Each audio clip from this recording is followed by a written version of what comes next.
If you've noticed a huge difference in spam emails lately, you're not imagining it. Spam volume is at an all-time high, and the US is both the biggest sender and receiver of it. I'm Lauren, and today I'm going to show you how to stop spam emails, clear out what is already in there, and actually keep your inbox under control without making the problem worse. So why does it feel like spam exploded out of nowhere? There's a few reasons. Your email address might have been sold in bulk after a data breach, or maybe you checked a box while shopping online that said, yes, send me updates, and now you're getting 5 emails a day from brands you bought one thing from 3 years ago. Some people deal with spam in waves every few weeks. Others are drowning in junk daily. In severe cases, spam is hitting your inbox every 5 to 30 minutes. But this isn't your fault. Email ecosystems changed. Now, how you respond to spam matters because some reactions actually make it worse. Quick but important distinction here. Annoying spam is usually just ads. Scams are designed to steal your money or personal info through fake promises or threats. And phishing is when someone pretends to be a trusted company to steal your login credentials or credit card details. You can't treat all three the same way. Clicking unsubscribe on a legitimate newsletter is fine. Clicking anything inside a phishing email that can confirm your address to scammers and invite even more junk. Before we get into the how-to, here are the non-negotiables. Don't click links or attachments. And don't use unsubscribe links in emails that look even slightly suspicious. Here's something most people don't know. Spam emails can phone home when you open them, basically alerting the sender that your address is active. Gmail blocks this tracking, but only when you open the email from inside your spam folder. So if you need to check a spam message, do it there. And still don't click anything. All right, let's talk about what Gmail actually gives you. To stop unwanted emails in Gmail, you can block a sender, report spam, or create filters. Blocking sends future messages to spam. Reporting helps Google and filters automatically manage emails by label, deletion, or moving them to folders. For newsletters, look for an unsubscribe link in the email, often near the sender's name or at the bottom.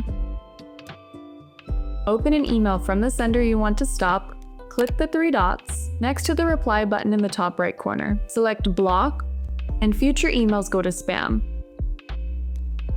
Open the unwanted email, click the 3 dots, the report spam icon, an exclamation mark in the stop sign. This sends emails to spam and helps Gmail learn to filter similar messages.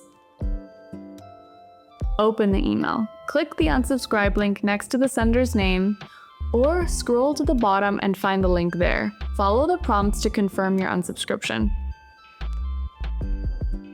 Click the settings gear, see all settings, filters and blocked addresses, click create new filter, enter the sender's address or keywords, then choose actions like delete it or skip the inbox to archive it. Now here's the thing. Gmail tools work, but they work one sender at a time. If you're getting spam from dozens of addresses or entire domains that keep rotating new senders, you're stuck playing whack-a-mole. Gmail can easily block an entire domain. It can't pause emails from unknown senders while you decide what to do. And its filter system?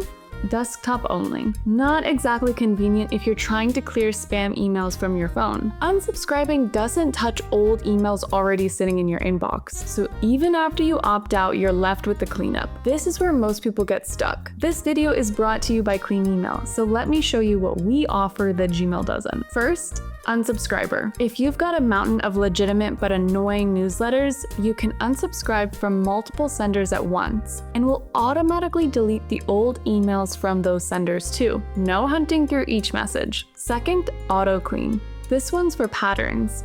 You can block entire domains, not just single addresses, and set rules that run continuously in the background.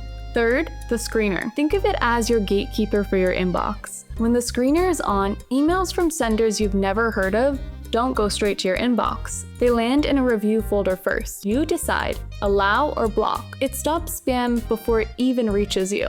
Gmail is reactive. We give you prevention, automation, and control, which is what actually helps you permanently stop spam emails from taking over again. Click the link in the description for 15% off, and try unsubscribing from just a few annoying senders. It's so satisfying. Quick reminder, spam never fully stops, but inbox chaos can. Permanent results come from blocking unknown senders early, unsubscribing in bulk instead of one at a time, and automating cleanup so you're not manually reacting to every new wave. Now, if your situation is severe, like you're getting spam every few minutes and nothing's working, there are a few last resort options. Use separate email addresses, one for work and one for personal stuff, another for shopping and signups. Hide your email online using tools like Apple's Hide My Email. These aren't the first steps, but if you're under a massive spam attack, they're worth considering. Now you've got the tools to take it back. If you're interested in a video about just unsubscribing with clean email, check the description for a link below. See you in the next one.